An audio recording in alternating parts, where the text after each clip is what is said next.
আচ্ছা, আমরা তো প্রতিদিন কত ধাতব জিনিস ব্যবহার করি তাই না? কিন্তু কখনো কি ভেবে দেখেছি এই জিনিসগুলোর ভেতরে ঠিক কি ঘটে? আজকের এই বিশ্লেষণে আমরা ঠিক সেই গোপন জগৎটাতেই ডুব দেব।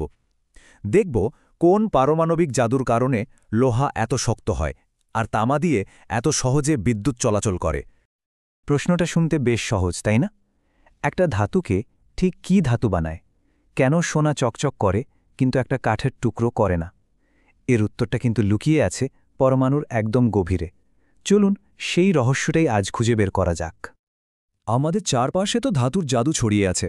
এই যে বিদ্যুতের তার, রান্নার গরম কড়াই বা বাড়ির মজবুত গ্রিল, এই সবগুলোই তো ধাতুর সেই সব অসাধারণ বৈশিষ্ট্যের কথাই মনে করিয়ে দেয়।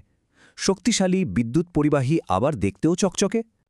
কিন্তু এই যে পরিচিত বৈশিষ্ট্যগুলো, এর পেছনের আসল কারণটা কি? এর উত্তরটা কিন্তু খালি চোখে দেখা যাবে না। এর জন্য আমাদের একেবারে অণু-পরমাণুর জগতে নেমে যেতে হবে। আর এই রহস্যের শুরুটা হয় পরমাণুগুলো কিভাবে একে অপরের সাথে সাজানো থাকে সেখান থেকে। মানে আসল ব্যাপারটা কোনো একটা একা পরমাণুর মধ্যে নেই, বরং কোটি কোটি পরমাণু যখন একসাথে থাকে তাদের সম্মিলিত আচরণেই আসল জাদুটা লুকিয়ে থাকে। ধাতুর এই মূল রহস্যটা বুঝতে গেলে আমাদের একটা দারুণ আইডিয়ার সাথে পরিচিত হতে হবে। এটাকে বলা হয় ইলেকট্রনের সাগর। হ্যাঁ, ঠিকই শুনছেন, ইলেকট্রনের এক বিশাল সাগর। ব্যাপারটা অনেকটা এরকম ভাবুন, ধাতুর পরমাণুগুলো খুব গায়ে গা লাগিয়ে দাঁড়িয়ে আছে। ওদের বাইরের খোলসের ইলেকট্রনগুলো নিউক্লিয়াসের সাথে খুব দুর্বলভাবে বাঁধা, তাই ওরা খুব সহজেই নিজের পরমাণু ছেড়ে বেরিয়ে আসে। আর যেই বেরিয়ে এলো, অমনি মূল পরমাণুগুলো পজিটিভ চার্জের হয়ে গেল। আর ওই ছাড়া পাওয়া ইলেকট্রনগুলো, ওরা তখন সবার মাঝে ইচ্ছে মতো ঘুরে বেড়াতে শুরু করে, ঠিক যেন এক মুক্ত স্বাধীন সাগর। এই ছবিটার দিকে একবার তাকানো যাক। এখানে এই যে গোল গোল পজিটিভ চার্জগুলো দেখছেন, এগুলোই হলো সেই পারমাণবিক শ্বাস। ওরা একটা নির্দিষ্ট কাঠামোতে স্থির হয়ে আছে, আর ওদের চারপাশে বয়ে চলেছে ওই ঋণাত্মক চার্জে ইলেকট্রনের অবিরাম স্রোত। এটাই হলো সেই বিখ্যাত ইলেকট্রনের সাগর। এখন প্রশ্ন হল, এই পারমাণবিক শ্বাস জিনিসটা ঠিক কি? খুব সহজ করে বললে, এটা হলো সেই মূল পরমাণুটা যে তার বাইরের ইলেকট্রনটাকে ছেড়ে দিয়ে এখন একটা পজিটিভ চার্জ নিয়ে বসে আছে, অনেকটা যেন নিজের কোডটা খুলে অন্যের ব্যবহারের জন্য দিয়ে দিয়েছে। তো এই যে একটা অদ্ভুত আমায়ন তৈরি হলো, এটাই ধাতুর ভেতরে এক ধরনের বিশেষ ও শক্তিশালী বন্ধন তৈরি করে। আমরা একে বলি ধাতব বন্ধন। চলুন দেখি এটা ঠিক কিভাবে কাজ করে। তাহলে মূল ঘটনাটা কি দাঁড়াচ্ছে? একদিকে আছে নেগেটিভ চার্জের ইলেকট্রনের সাগর, আর অন্যদিকে আছে পজিটিভ চার্জের পারমাণবিক শ্বাস। আমরা তো জানি বিপরীত চার্জ একে অপরকে আকর্ষণ করে। ঠিক এই আকর্ষণ বলটাই পুরো ধাতব কাঠামোটাকে একটা আঠার মতো একসাথে জুড়ে রাখে। আর এই বন্ধনটার একটা মজার ব্যাপার আছে। এর দুটো দিক আছে। একদিকে এই আকর্ষণ বলটা এতটাই শক্তিশালী যে ধাতু ভীষণ কঠিন আর মজবুত হয়, আবার অন্যদিকে এই ইলেকট্রনের সাগরটা একটা তেলের স্তরের মতো কাজ করে, যার ফলে পারমাণবিক শ্বাসগুলো একে অপরের উপর দিয়ে পিছলে যেতে পারে। আর ঠিক এই কারণেই তো আমরা হাতুড়ি দিয়ে পিটিয়ে ধাতুকে বাঁকাতে বা এর আকার বদলাতে পারি। বাহ, বেশ তো। এবার চলুন আমাদের একদম প্রথম প্রশ্নে ফিরে যাই।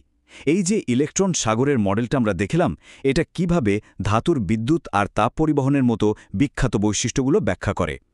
ভাবা যায় এই একটা মাত্র মডেল ধাতুর দুটো সবচেয়ে গুরুত্বপূর্ণ বৈশিষ্ট্যকে কি সুন্দরভাবে ব্যাখ্যা করে দেয়।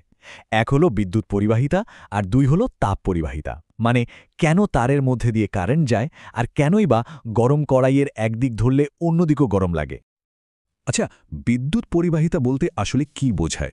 সোজা কথায়, কোনো কিছুর মধ্যে দিয়ে চার্জ বা আধানের প্রবাহ। আর আমরা তো জানি ইলেকট্রনের স্রোত মানেই হলো বিদ্যুৎ। তো ধাতুর মধ্যে এই স্রোতটা তৈরি হয় কিভাবে?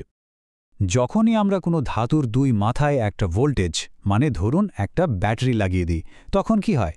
ওই যে মুক্ত ইলেকট্রনগুলো এতক্ষণ এলোমেলোভাবে ঘুরে বেড়াচ্ছিল, ওরা আর তা করে না। ওরা সবাই মিলে একটা নির্দিষ্ট দিকে, মানে নেগেটিভ দিক থেকে পজিটিভ দিকের দিকে একটা মিছিল করে ছুটতে শুরু করে। ইলেকট্রনের এই মনোজম প্রবাহটাই হলো বিদ্যুৎ। আর সবচেয়ে মজার ব্যাপার হলো, ঠিক যে কারণে ধাতু বিদ্যুৎ পরিবহন করে, প্রায় একই কারণে এটা তাপও পরিবহন করে।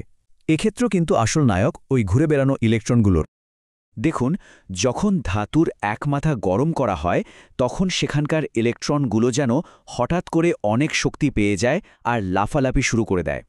এই উত্তেজিত শক্তিশালী ইলেকট্রনগুলো তখন প্রচণ্ড গতিতে ধাতুর ভেতর দিয়ে ছোটাছুটি করে, আর অন্য শান্ত ইলেকট্রন আর পারমাণবিক শাঁসদের সাথে ধাক্কা খায়। আর এই ধাক্কাধাক্কির মাধ্যমেই তাপশক্তিটা খুব দ্রুত পুরো ধাতুর মধ্যে ছড়িয়ে পড়ে। তাহলে এতক্ষণ আমরা নিশ্চয়ই বুঝতে পারছি যে এই সাধারণ দেখতে ধাতব বন্ধনটা আসলে কতটা কাজের। চলুন পুরো বিষয়টা শেষবারের মতো একবার গুছিয়ে নেওয়া যাক।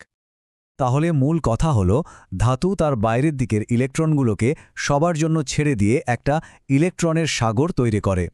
এই সাগরের মধ্যে স্থির থাকে পজিটিভ চার্জযুক্ত পারমাণবিক শ্বাস, আর এই সাগর আর শ্বাসের মধ্যকার আকর্ষণই হল ধাতব বন্ধন।